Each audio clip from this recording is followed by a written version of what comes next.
He wasn't who he said he was, and neither was she. Thomas Montgomery was a middle-aged man living in New York. He had a job, a family, and a normal life.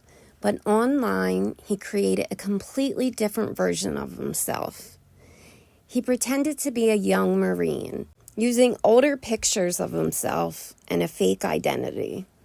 To anyone he spoke to online, he wasn't Thomas anymore. He was someone younger, someone completely different. Around the same time, he began talking to someone named Jessie. She appeared to be a teenage girl, but in reality, she was actually Wanda Holloway Miller, a woman using photos of her own daughter. So from the beginning, both of them were lying. Even with that, the conversations continued. They talked often, built a connection, and over time, it became more personal. Thomas stayed committed to his fake identity, and Jessie continued presenting herself as someone she wasn't. At some point, Jessie became aware that Thomas wasn't actually the person he claimed to be. But even after that, she continued talking to him. The dynamic didn't stop. Then someone else entered the picture, a younger coworker of Thomas named Brian Barrett. Brian was in his early 20s. He worked with Thomas. He knew him in real life. And unlike everything happening online, Brian was exactly who he said he was. Thomas eventually introduced Brian to Jessie, and not long after, Brian started talking to her too. But Brian believed everything. He thought Jessie was real. He didn't know about the fake identity or the lies behind it. This is where everything really starts to fall apart, because it's not just lies. Real people are getting involved. As time went on, Brian and Jessie grew closer.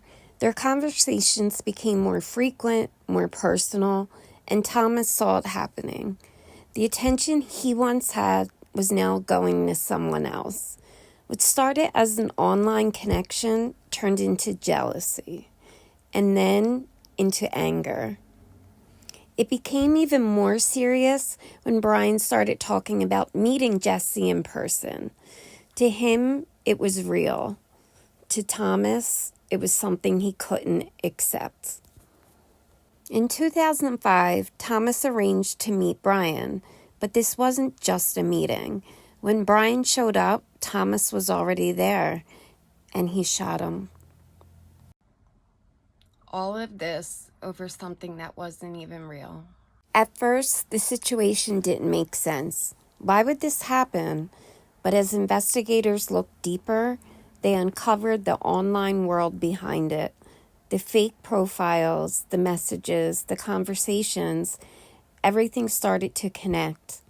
And then came one of the most shocking moments, when police showed Thomas who he had actually been talking to. And it wasn't who he thought it was. Thomas Montgomery was arrested and later convicted of second-degree murder. He was sentenced to 20 years to life in prison.